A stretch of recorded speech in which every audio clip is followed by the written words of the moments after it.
Il est temps de vous informer, mesdames et messieurs, merci de faire confiance au journal de la ville et tout de suite les sommaires. Plusieurs jeunes cadres du PPRD ont rejoint l'AFC de Corneille-Nangaa, Yannick Tissola, Henri Magie et autres ont été présentés officiellement ce jeudi 28 mars 2024 au cours d'un meeting organisé à Kiwanja, Rutshuru.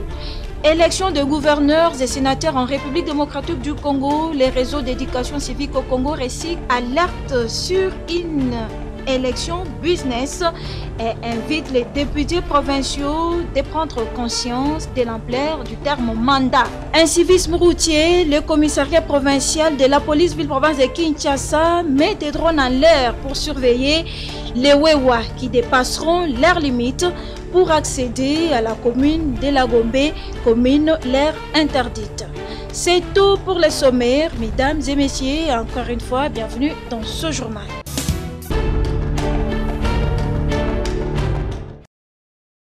Un civisme routier, le commissariat provincial de la police ville-province de Kinshasa met des drones en l'air pour surveiller les Wewa qui dépasseront leurs limites pour accéder à la Gombe. Tout conducteur des motos qui s'hasarderait sera arrêté, lui et les passagers qu'il transporte, précise Kilimba Limba, commissaire divisionnaire adjoint ville-province de Kinshasa. La police est en train de renforcer les mesures par la nouvelle technologie. Il y a peu, on a diminué sensiblement la circulation des motos dans la commune de la Gombe. Et ce faisant, il y a eu quelques malins qui profitaient de l'absence de la police pour se manifester sur ces tronçons combien précieux pour la ville de Kinshasa. C'est-à-dire qu'on a monté des drones qui nous ont permis de voir lorsqu'ils quittent leurs limites et ils empruntent la commune de la Gombe. Et ce sont ceux-là qui ont été appréhendés aujourd'hui, et y compris leurs passagers une fois de plus. Ces drones seront également utilisés pour mettre fin à l'embouteillage, poursuit le commissaire divisionnaire. Nous allons utiliser la même méthode même pour les embouteillages. Vous ne respectez pas la bande, on vous voit à travers nos caméras et nos drones, on te suit et on t'arrête. Et ça, on ne va pas baisser les bras. Jusqu'à ce qu'on comprenne que le calme doit être pour tout le monde. Et que la liberté des uns se limite là où commencent les droits des autres. Respectez les codes de la route. Ne quittez pas votre bande, sinon vous serez vu par les drones.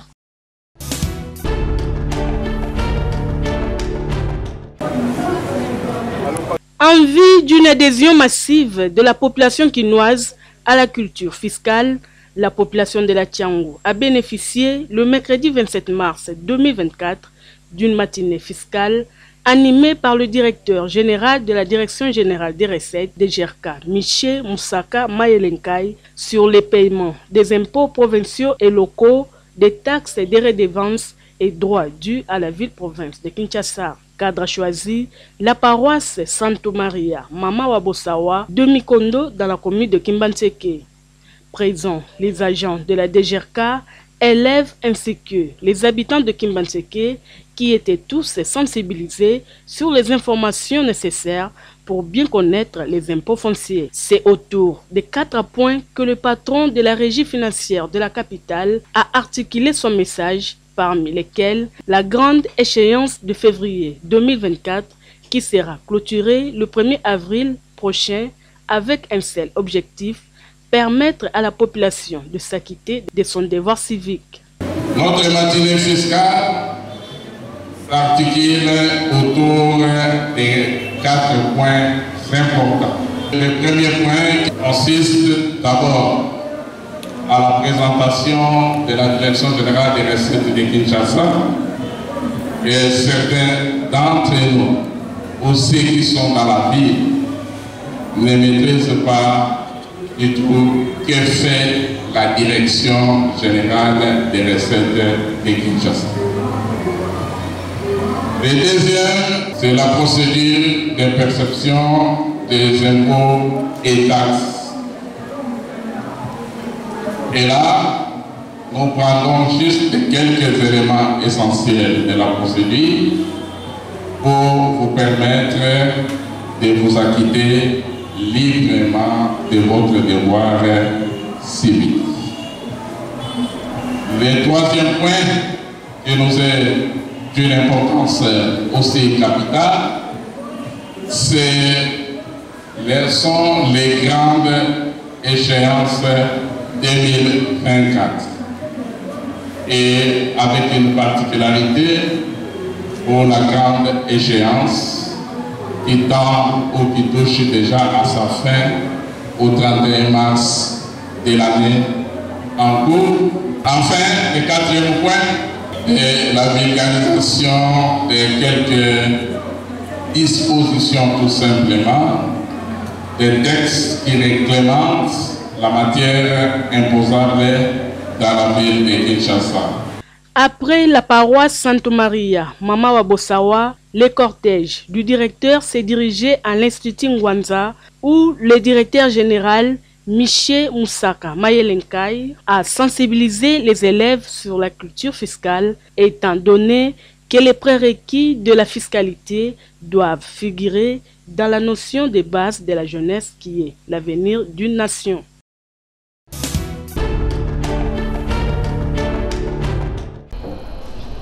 Dans un point de presse tenu ce jeudi 28 mars 2024, les réseaux d'éducation civique au Congo RECIC expriment ses vives préoccupations au regard des menaces qui pèsent sur la démocratie en République démocratique du Congo. Maître Jean-Michel Nvondo, secrétaire exécutif du RECIC. Il s'agit notamment de la gestion des contentieux électoraux. Les réseaux d'éducation civique au Congo déplorent la multiplication d'actions orientées contre les femmes élues conseillères municipales dans les différentes circonscriptions électorales.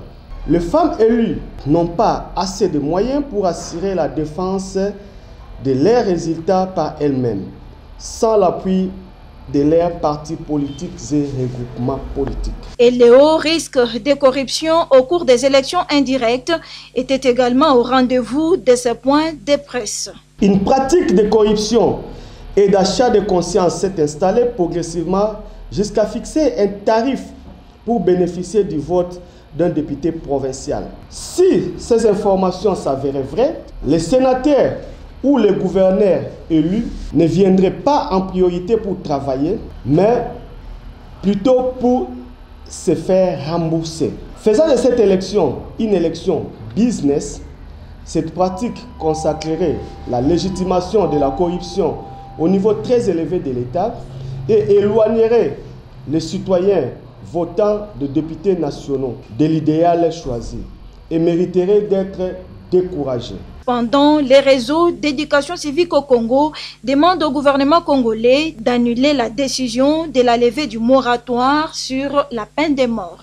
Les réseaux d'éducation civique au Congo s'interrogent sur les nouveaux éléments qu'aurait découvert le gouvernement et qui prouveraient l'efficacité de l'application de cette peine sur les infractions énumérées dans cette décision. Faute de quoi, le pays subirait une régression de plusieurs décennies en matière de justice, surtout en rapport avec cette question.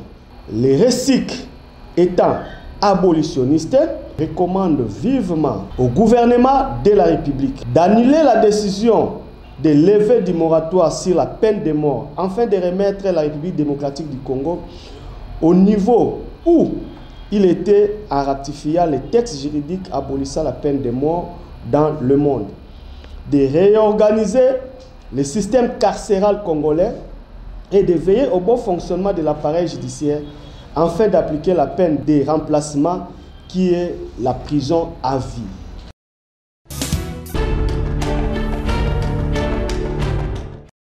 Une conférence débat sur la question d'égalité de genre et l'autonomisation des femmes et des filles, organisée ce jeudi 28 mars 2024 dans le cadre de la clôture du mois de la femme du personnel féminin du ministère de la Justice, cadre choisi la salle de conférence du ministère des Affaires étrangères. C'est la directrice des cabinets, Pélagie Ebeka, qui a représenté la ministre d'État, ministre de la Justice et garde de Sceaux, Rose Mutombo Kessé, à cette clôture du mois de la femme. Dans son mot des circonstances, la représentante du ministre d'État, ministre de la Justice, a, à travers le thème « Femme artisane de son destin pour un Congo nouveau », encouragé le personnel féminin du ministère de la Justice de ne pas baisser les bras, de travailler sans relâche pour les biens de leur pays, la République démocratique du Congo, tout en soulignant que les jours comme celui-ci permettent de démontrer la nécessité de supprimer toutes les inégalités hommes-femmes pour la création d'un environnement où toutes les femmes sont valorisées et respectées pour l'instauration d'une société plus saine, plus sûre et plus égalitaire. La femme ne peut pas ne pas se considérer comme femme. On l'a dit, elle est femme et elle le restera. Et son état de femme, son statut de femme ne l'empêche pas d'occuper des fonctions, de mener une carrière professionnelle. C'est vrai, c'est difficile pour elle parce que par rapport à tous les stéréotypes, par rapport à la répartition des rôles qui est faite dans la société et qui veut que la femme soit plus à la maison, mais on peut la considérer comme étant une battante, parce qu'elle mène toutes les deux professions. Parce qu'être femme au foyer, c'est une profession. Et avoir une profession à l'extérieur de la maison, et donc ça signifie qu'elle mène de front les deux professions. Et ça va, c'est question qu'elle soit organisée. Au cours de cette conférence, débat consacré à la clôture du mois de la femme du personnel féminin du ministère de la Justice, les pensées étaient tournées vers les courageuses femmes, filles de l'Est de la République démocratique du Congo, qui, sous soleil, sous la pluie, nuit et jour, sont obligées de fuir les combats d'une guerre injuste imposée à la RDC par le Rwanda et ses rebelles du M23.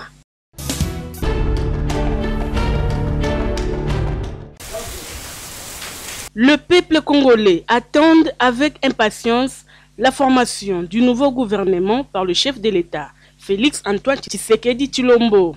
Récit sur le plateau de l'émission Triple S, Dodo Balou, coordonnateur de l'ONG Génie Congolais, donne le profil du nouveau ministre de l'Agriculture, un homme de terrain et non du bureau. D'abord, il faut que ça ministre pour l'agriculture, muto azana métier. Tolandi, les athées balongol bas sur la vision docteur, bataille en agriculture. Et là, c'est compliqué situation en moi. Parce que si on a muto yo a simaka bilanga, azam muto terrain et résultat en des nous. Vous remarquez la plupart il y a des ministres mingi bazara ba bureaucrates. Bazara ba bureau place climatiseur ezali. Or ma sola bilanga eza place à moyi, vous a exposé na moyi. Alors, nous sommes numéro 1 fois à l'exemplaire. Ce jeune homme plein d'idées, affectueusement appelé Lumumba 1, souhaite que le prochain ministre de la Jeunesse soit issu de la société civile. Au fil au biso bilenge, tozo senga na mokonzi mboka côté à ministère de la jeunesse, biso bilenge to sengi na ministère de la jeunesse et zonga na société civile. Na ba parti politique ezo compliqué. Chaque ministre a na kana politique. Au moins un parti politique, on a été place ministre, mais ministre à jeune, à moins écarté. Mais ce qui ministre bâti la société civile pour tout le monde, parce que tout le monde déjà depuis tout ça à la secrétariat de la jeunesse. Tout le monde a un ministre ou outil dans la société civile, va travailler n'engagé mon côté, na ministre ou outil dans la parti politique. Donc, souci vraiment est ça que Mokonzi Mboka a ça là vraiment fort côté ministère et la jeunesse et dans la société civile. Il donne par ailleurs des propositions qui permettront à la RDC de se développer dans les jours prochains. Alors, proposition na biso au biso to sala to singa na Mokonzi Mboka après sa instruction, ba ça va créer cellule moko na ministère et la jeunesse. Cellule moko ya recrutement. Parce qu'il va travailler aux aura métis sectoriel, donc ministère de l'agriculture, ezali, jeunesse, industrie, basangi si moi quelques ministères, oyo ba jeune ba botsalo beaucoup. Tolandi, c'est un grand projet vraiment au ba jeune ba botsalo beaucoup pour que tout tombe là vraiment secteur wana ya bilanga parce que main d'œuvre ezali ya olona.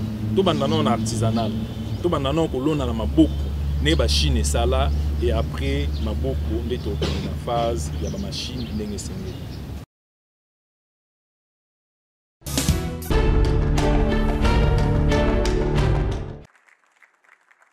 Nous sommes au fleuve Congo Hôtel à Gombe. Il est 10 heures, les invités des marques commencent déjà à faire leur entrée pour assister à cette grande manifestation des célébrations des 30 ans de la démocratie et des libertés de la République sud-africaine, célébrée chaque 21 mars. En effet, en 1960, une défiance systématique s'installe contre le régime de l'apartheid, fortement contesté à travers les pays et le racisme qu'il représentait. Le 21 mars, dans les villes de Sharpeville et Langa, des massacres ont été perpétrés. Plusieurs manifestants noirs qui protestaient contre des lois oppressives ont perdu leur vie. Cette date des journées des droits de l'homme, célébrée en Afrique du Sud, commémore ainsi les sacrifices qui ont accompagné la lutte pour la démocratie du peuple sud-africain. Dans cette belle salle, nous pouvons voir l'ambassadeur de l'Afrique du Sud, le ministre des Droits humains, Excellence Albert Fabrice Pouila, les doyens du corps diplomatique, les représentants de la Chambre du commerce RDC Afrique du Sud, M. Félix Samouna, les responsables des différentes ONG et autres. Une date importante pour la République sud-africaine. Cette journée se veut un cadre de réflexion sur les chemins parcourus jusque-là lors des événements tragiques déroulés en 1960 qui a façonné l'historique de ces pays. Tout a commencé par l'hymne national de la République démocratique du Congo, suivi de celui de l'Afrique du Sud. Les patrons des droits humains congolais, Excellence Albert Fabrice Pouila, dans son allocution, s'est apaisanti sur le massacre qu'a connu également la RDC, la réalisation de son ministère pour les combats des droits de l'homme. C'est pour nous un très grand honneur de vous recevoir en République démocratique du Congo, pays hospitalier, pays de paix, mais pays qui souffre justement à cause de sa qualité, de sa valeur d'hospitalité. Le grand pays de Nelson Mandela fête ses 30 ans de démocratie et du respect des principes démocratiques. Toute notre jeunesse reste marquée par plusieurs martyrs des indépendances, je parle de jeunesse africaine. En ce qui concerne la République démocratique du Congo, plusieurs jeunes prisonniers ou activistes des droits de l'homme qui ont passé le plus longtemps en prison pour la simple raison qu'ils revendiquaient non pas leurs propres droits ou leur propre liberté, mais plutôt les droits de leurs compatriotes traités comme des infra-humains. Nous avons, dans le cadre du ministère des droits humains en République démocratique du Congo, les 3 dernières années, livré un grand combat justement pour la promotion des droits de l'homme. Non seulement avec l'implémentation de la justice transitionnelle, avec ces 4 piliers qui sont la vérité, la lutte contre l'impunité à travers la justice, la réparation avec le FONAREV que nous avons aujourd'hui un établissement public mis sur pied par le président de la République à travers les chefs du gouvernement et nous-mêmes, mais aussi les garanties de non-répétition à travers les diverses réformes que nous avons initiées. Puis s'en est suivi de l'exposé des 2 avocats sud-africains, l'un porte-parole du ministère de la Justice sud-africain, l'autre avocat au tribunal des grandes instances à Johannesburg sur les actes d'atrocité déroulés en 1960, mais aussi sur d'autres formes de crimes qu'a connu l'Afrique du Sud, entre autres, crimes de guerre, crimes contre l'humanité et la xénophobie. Après les jeux de questions-réponses, l'ambassadeur sud-africain Excellence Shilubane Abel n'a pas manqué de s'exprimer quant à ce. The year 2024 marks a significant milestone in our country's constitutional democracy. That is 30 years of progress and growth. The South African Embassy in Kinshasa has taken the initiative to organize a lecture focusing on human rights in South Africa under the theme 3 Decades of Respect for and Promotion of Human Rights. This is done to reflect and assess how far we have come.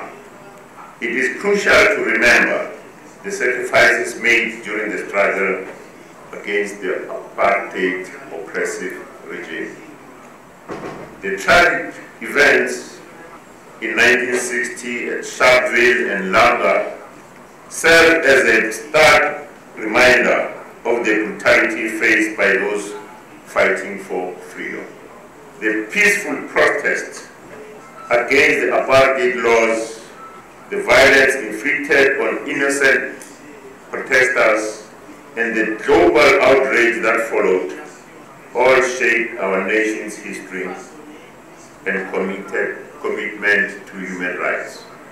As South Africa commemorates Human Rights Day on the 21st of March every year. Pour rappel, à l'origine, le Human Rights Day a été instauré par l'ONU pour commémorer l'adoption de la Déclaration universelle des droits de l'homme en 1948. L'ensemble de la communauté internationale célèbre cette journée le 10 décembre, jour de la signature de la déclaration. En Afrique du Sud, cependant, en 1994, à la suite de l'élection de Nelson Mandela à la présidence, cette date a été déplacée au 21 mars.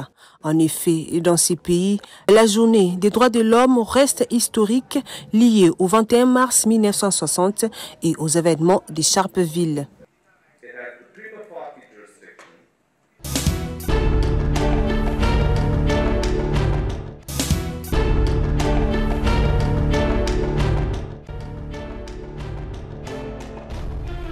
La direction générale de la Sokoda COPCEA informe les usagers et autres partenaires que contrairement aux allégations mensongères distillées à travers certains messages diffusés ici et là, seuls les conseils d'administration représentés par son président Nyoka Longo Mvula, Joseph Roger et le directeur général ad intérim Mondonga Moyama Joe qui en assurent la gestion courante sont les seuls à engager la Sokoda COPCEA auprès des tierces.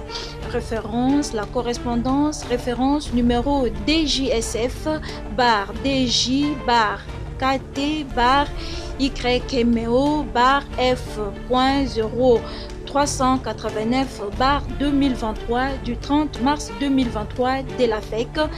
Les jugements du tribunal de grande instance de Kinshasa-Gombe rendus le 28 septembre 2022 sous RC 122.094 et le 13 mars 2023 sous RC 124.306, les arrêts de la Cour d'appel de Kinshasa-Gombe rendus le 20 avril 2023 sous RC 39.022 et le 8 mai 2023 sous RC 39.141, toute correspondance qui porterait autre signature que celle des responsables précités est considérée nulle et de nul effet. Ainsi, fait à Kinshasa le 26 mars 2024 pour la Sokoda COPCEA Mondonga Moyama Joe, directeur général AI.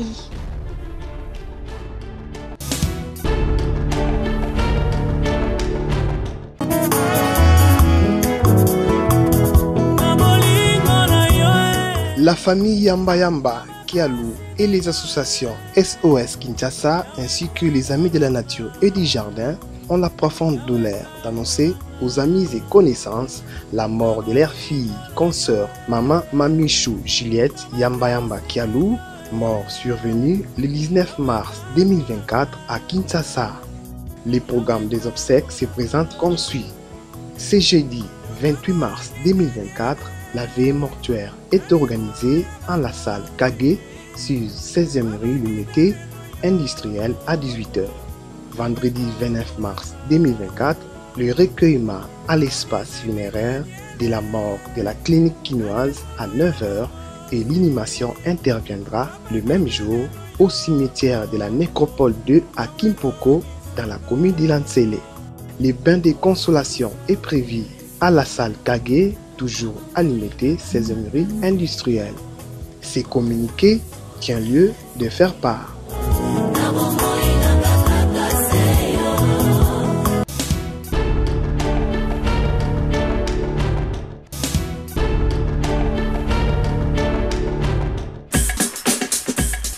Nous sommes arrivés à la fin de ce journal de la ville, mesdames et messieurs. Merci de l'avoir suivi. Le prochain rendez-vous est fixé pour ce vendredi et d'ici là, portez-vous bien.